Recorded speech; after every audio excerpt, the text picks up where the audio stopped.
अरे तुला हे व्रत काय सोपं वाटलं का? हे बघ, तू तू खोळ्यासारखं काय बी करायचं नाहीये. हा माझ्या श्रद्धेचा भाग आहे. मला हे व्रत करायचंय आणि ते मी करणारच. देव तुझ्या बाबतीत जो अन्याय करतोय ना, आणि त्याने जे तुझ्या नशिबात लिवलंय ना, ते सुद्धा मी त्याला बदलायला भाग पाडेल. मी आम्ही तायड्यासाठी व्रत करणार. काय खाणार नाही, पिणार नाही. बा, आपण दोघं मिळून व्रत करूया आणि तायड्याला वाचवूया. उद्यापासूनच मी हे व्रत करेन. या वयात बाला हे व्रत झेपणार नाही, पण तो ऐकत नाही. त्याला काय करू मी? बरोबर. संध्याकाळचा मेनू काय ठरवायचं, काही ठरवलंयस? पारू बाळा, पारू बाळा, अगं आवाज येते, लक्ष कुठे आहे तुझं? काय झालं आत्या? असू दे, मला सांग तुझं काय झालंय? सगळं ठीक आहे ना? वय समजा समजा ठीक आहे.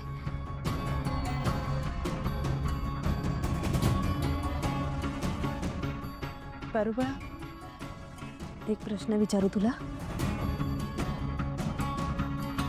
आता तर सगळं ठीक झालंय, सगळं सुरळीत सुरू आहे. अनुष्का मॅडम गेल्या, आदित्य बाबांनी त्यांचं तुझ्यावरचं प्रेम व्यक्त केलंय. त्यांच्या डोळ्यात तुझ्यासाठी किती प्रेम दिसतं. प्रिया मॅडम, प्रीतम बाबा सगळ्यांनी स्वीकारलंय तुला. पारू बाळा, हीच ती वेळ आहे. मला असं वाटतं की आदित्य बाबांना तू तुझ्या मंगळसूत्राचं रहस्य सांगून टाकायला हवंस. या घरावर मृत्यूची छाया घोंगावतीये. ज्या घरावर मृत्यूची छाया पडते त्या घरात कोणाचा न कोणाचा तरी मृत्यू होतोच. या घरावर संकट येऊ देऊ नका. या घरावरची मृत्यूची छाया दूर होईल, पण त्या दिवशी ज्या व्यक्तीमुळे मूर्ती भंगली त्या व्यक्तीचा मृत्यू होईल. पारू बाळा, काय? पारू बाळा, ए वेडाबाई,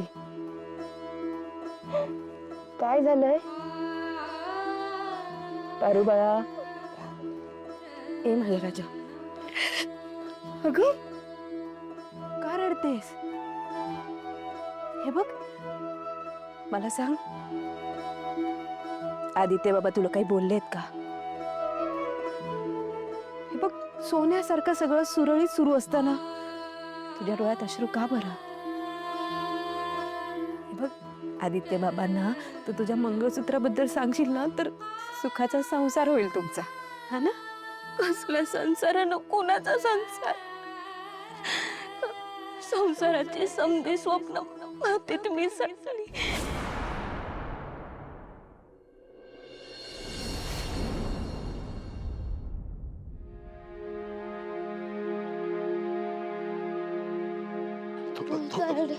थोडंच राहिलंय आता. दम लागलाय. कसं तरी होते, कुठेतरी बसायचे. बसू बसू, कुठेतरी बसू. कुठं बसायचं? कुठं? चल चल, तिथं बसूया. चल चल चल चल चल. हा जाऊ जाऊ. चल हळू हळू चल, हळू हळू हळू. चल, एक पाय वर. हा बस. माझ्या बरोबर तुझी पण वन होतीये सकाळपासून. माझ्या बरोबर तू पण काही खाल्लं नाहीस, काही प्यायला नाहीस. मगाशी देवळात तुला प्रसाद दिला होता, तो पण तू नाही खाल्ला रे. थोडं काही खातो का? नाही बा, नाही. मी व्रत करणार आहे. व्रत कर.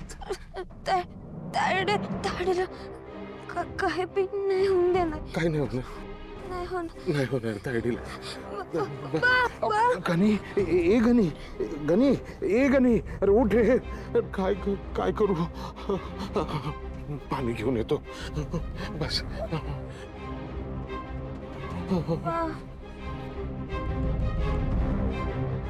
अरे बाळा, अगं काय बोलतेस तू? हे असं काय बोलते तू वेड्यासारखं? काय झालंय मला सांग. नाही नाही काही नाही आत्या. मी सहज बोलून गेले. पारू पारू थांब, शपथ आहे.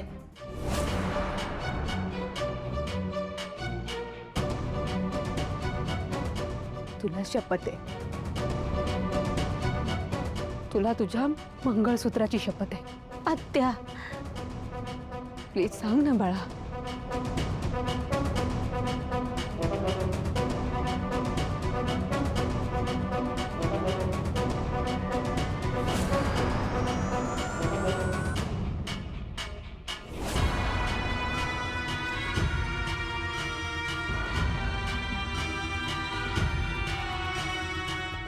आणि तसं मी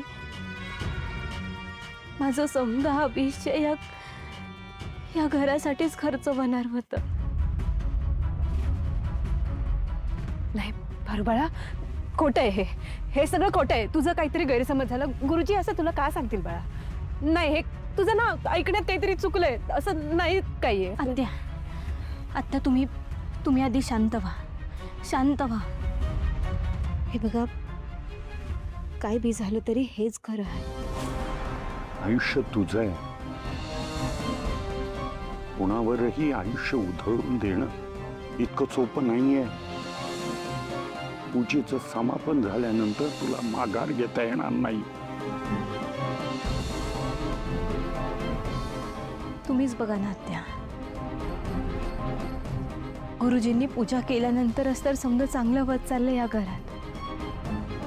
म्हणजे गुरुजी म्हणतात तसंच होतंय समजा. म्हणजे माझी जाण्याची वेळ आली आता. गप्पा बस, असं काही बोलू नको. आत्या हे बघा, गुरुजी म्हणले तसंच होणार असेल समजा तर मी मरणार आहे नक्की. नाही बाळा, असं काही होणार. होय आत्या. हे बघा, मी जर जगणारच नसेल तर माझ्या मंगळसूत्राचं सत्य आदित्य सरांना सांगून त्यांना आयुष्यभरासाठी अडकवून ठेवण्यात काय अर्थ आहे? मी गेल्यानंतर आदित्य सर थोडे दिवस रडतील, मग सावरतील स्वतःला. तुम्ही, माझा बा, माझा गणी, माझ्या देवी आई, Shrikant sir, Priya madam, Pritam sir समजे सावरून घेतील स्वतःला. मला खात्री आहे समजा सुरळीत होईल. त्यामुळे मला असं वाटतं आत्या, माझ्या मंगळसूत्राचं सत्य माझ्यासोबतच जाणं योग्य आहे. बरोबर. अगं, एवढा मोठा डिसिजन घेतलास, एवढा मोठा निर्णय घ्यायच्या आधी तू आदित्य बाबांचा विचार करायला हवा होतास. या घरावरचं संकट टाळायचं असेल तर तुला मृत्यूचा सामना करावाच लागेल. तू स्वतःच्या जीवाची पर्वा न करता मालकाच्या जीवाला किंमत दिलीस. एक बाप म्हणून मला तुझा अभिमान आहे पारू. माझ्या नशिबात जर का किर्लोस्कर कुटुंबासाठी मरण निवडलं असेल तर ते माझ्या भाग्याचं आहे.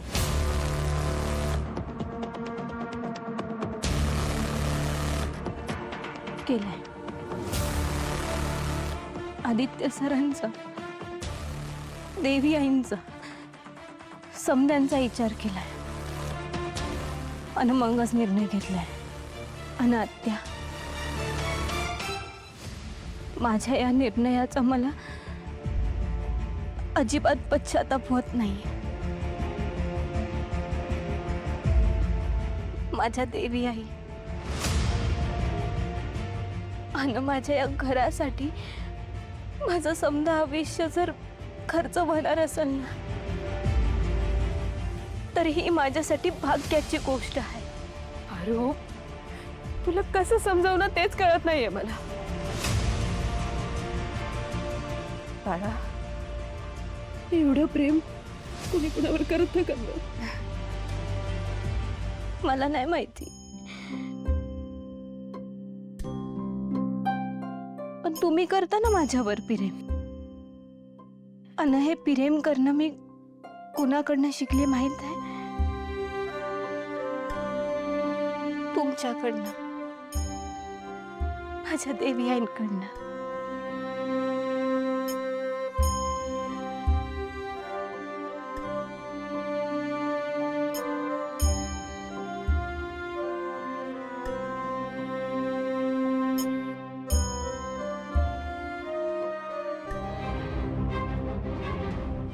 एक पाण्याची बाटली आहे का? पट दिशी द्या मला. हे घे.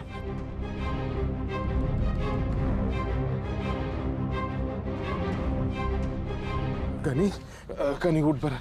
हे पाणी पी, थोडं पी, थोडं पाणी पी. नाही बा, मी काहीच नाही खाणार आहे, पिणार.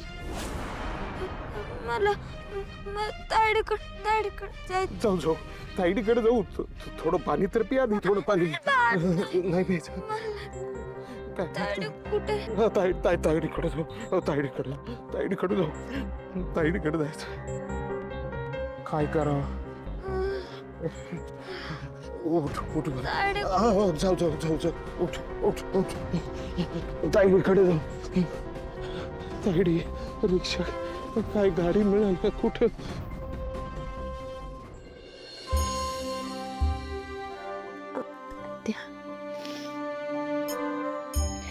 आत्या, आता तुम्ही रडू नका. शांत व्हा तुम्ही.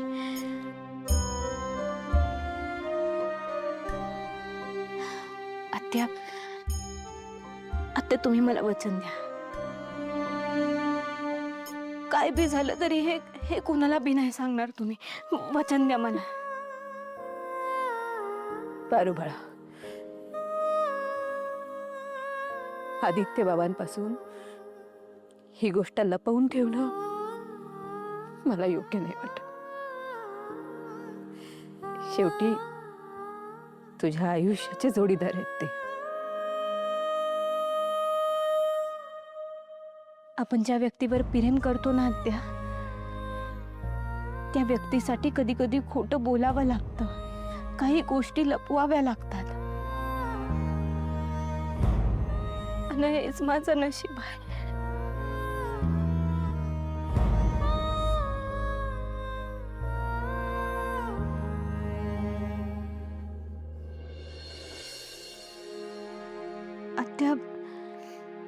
आत्या, तुम्ही प्लीज शांत व्हा ना. रडू नका तुम्ही. मी जरा जाऊन येते. श्रीकांत सरांनी औषधं घेतलीत का नाही बघून येते. मी आलाच. पारू बाळा,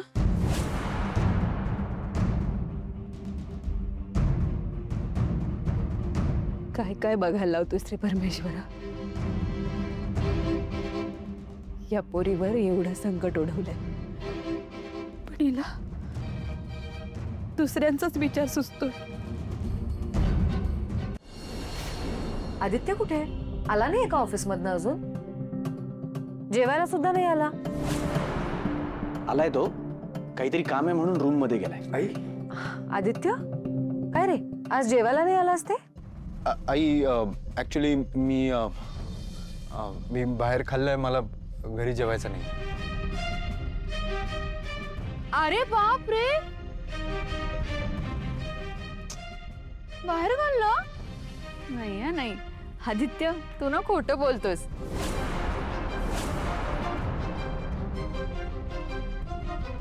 बहिणी हाच म्हणाला होता ना की मला बाहेरचं जेवण अजिबात आवडत नाही. याला तर पारूच्या हातचं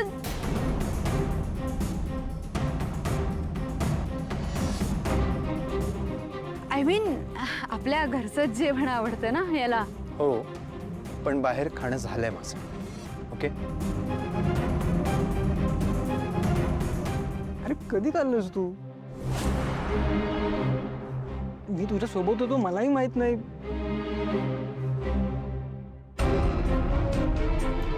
तू मीटिंग मध्ये होतास ना, तेव्हा खाणं झालं माझं. ऍक्च्युली ते क्लायंट एक होता, तर त्यांनी आग्रह केला. सो ठीक आहे.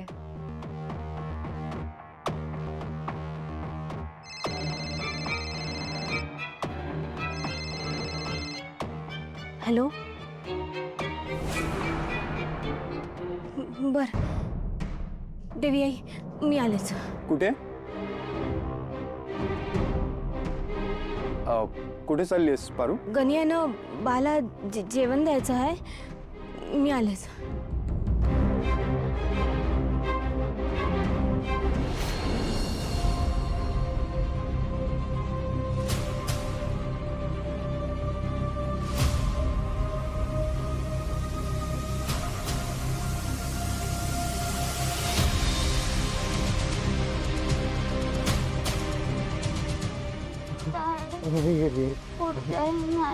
तुला काय नाही होणार.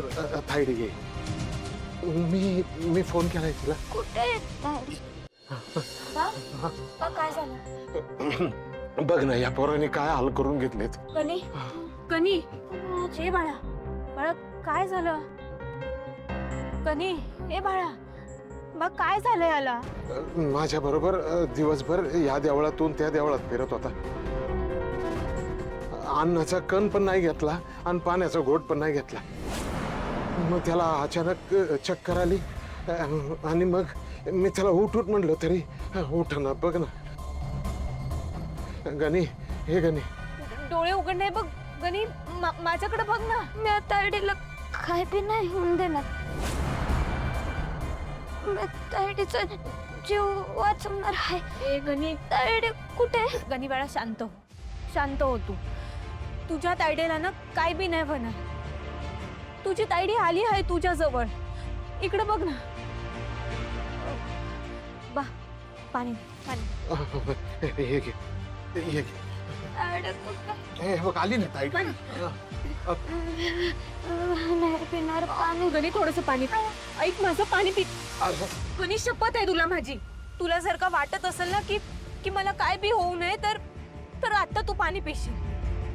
आणि हे असं व्रत वगैरे करायची काय गरज आहे? आणि तसं बी लहान मुलं कधीच व्रत करत नाही. मी त्याला ते सांगितलं, पण ऐकतोय कुठं माझं. तू पाणी पी. धर गणी, पाणी पी म्हणलं ना.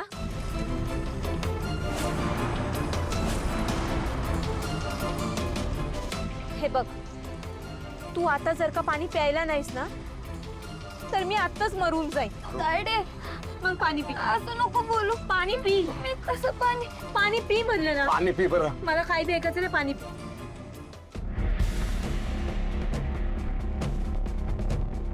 तिथं चक्कर येऊन पडला होता. असा हातात उचलून घेऊन आलो, पाण्याची बाटली घेऊन आली, पण पाणी नाही प्यायला तो. बा तू नको काळजी करू. गणीला काय बी नाही होणार. त्याला लवकर बरं वाटेल. तू चल, आपण याला घरला घेऊन जाऊ. अच्छा अच्छा. वा, तू हे व्रत कसं करणार? का नाही करणार?